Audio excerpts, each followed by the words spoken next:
there, it's Cavanagh and I'm back today to tell you about one of the most powerful techniques that I use with myself, my children and my clients when I hear them having limiting beliefs, when I sense that those feelings of anxiety are coming up. Now, last week I did a lot of broadcasts about limiting beliefs, and in one of those I mentioned this thing called the what if monkey.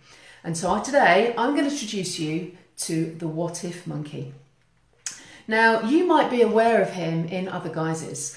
A lot of people are familiar with what they say, there's the devil on one shoulder and the angel on the other. Or it may be there's like a tennis match going on in my head all the time. I think this, then I think that. I call this exactly the same concept as your what if monkey. It's that little voice in your head that starts to squawk whenever you're thinking of doing something that's unfamiliar. Yeah, but what if? What if it goes wrong? What if I fail? What if I make a fool of myself?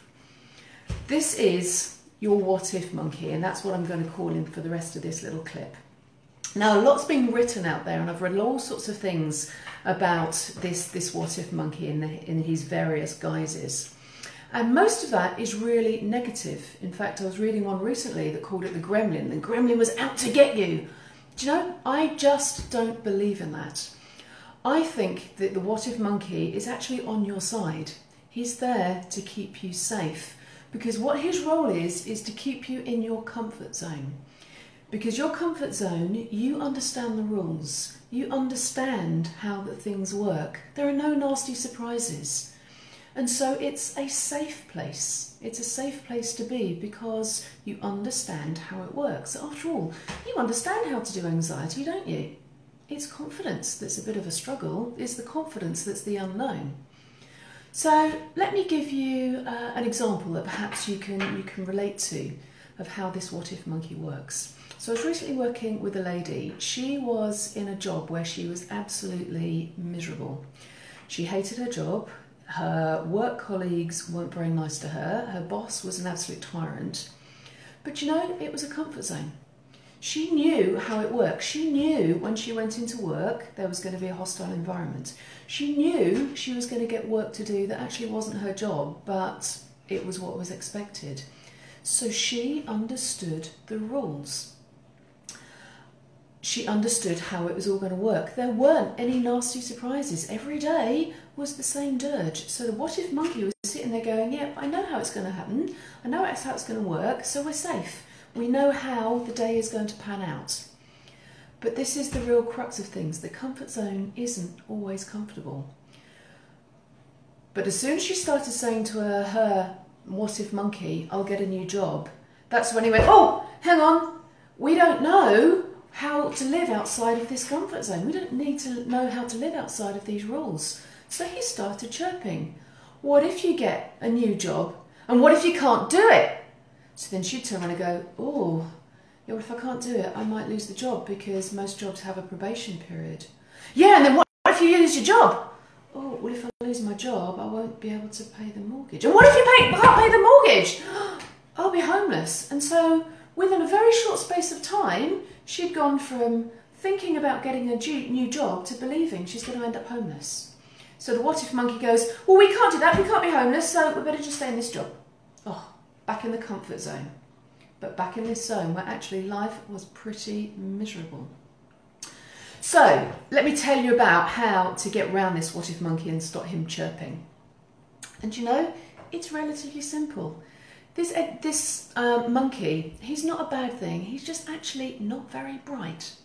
So what he needs is some help, he needs some learning, he needs some new education. And the best way to educate him is to get him to find some new answers.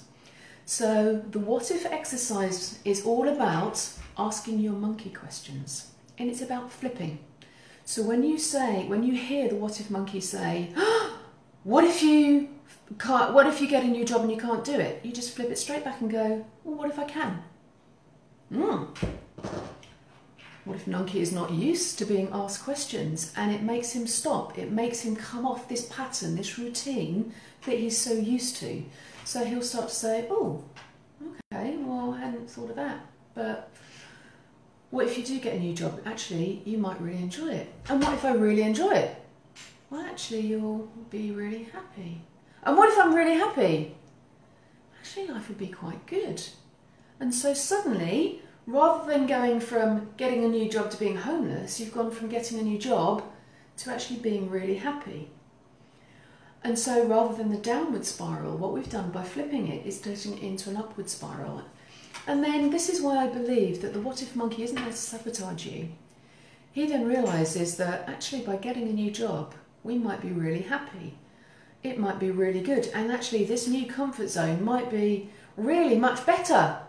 And at that point, the what if monkey is willing to come out of this tree house that he knows, take the effort to climb up the tree to this new comfort zone, this new possibility where the view might be better. There might be more bananas accessible to him. And that opens up the possibility of actually coming out of your comfort zone and being confident in doing something that you weren't able to do before. So this whole principle of the what if monkey exercise is just flipping. It's just saying to your monkey, what if I can? What if I do? And if the what if monkey is saying things like, what if you embarrass yourself? You can flip it the other way. What if I don't? It's all about stopping the monkey in his tracks and making him think in a different way. And you know, it may take a little bit of time. You may have to keep this virtual tennis match going on for quite a long rally, but you will always win because you are more intelligent than your what if monkey, and it's just about giving him enough information to make him realise that this new comfort zone is a better place, it's a nicer place than the place you're in now. So I've created a little document for you to help you practice this what if monkey exercise on your own, and I'd love to share that with you. So if you would like to get hold of that exercise, message me directly through Facebook, or you can send me an email, which is caroline@addingzest.com, and I will be delighted to share this document with you. It is an incredible thing. It may sound very simplistic, but you know, sometimes the simple things are the best. So give it a go, see how you get on, and I'm really confident that you will find this the best thing to do as well. Now, as you may know, in the past I've mentioned that my passion is working with children. So even if you feel that you don't need this yourself, if you're a parent, become aware of when you hear your children say, oh yeah, but what if this happens? What if that happens? Get into the habit of flipping it. Say, yeah, but what if it doesn't? What if you can? What if you do? And you will see very quickly and very vividly how powerful the what if monkey is, how powerful this technique is, because you will see the child go, oh, yeah, well, I might be really successful. I might really enjoy it. I might learn something new.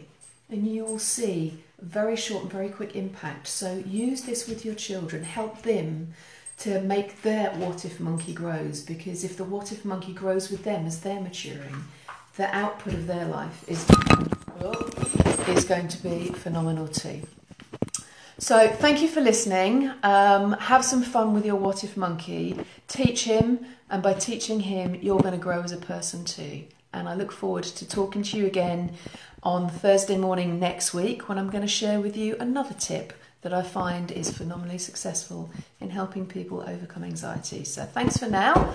Have a wonderful weekend, and I look forward to speaking to you again soon. Bye-bye.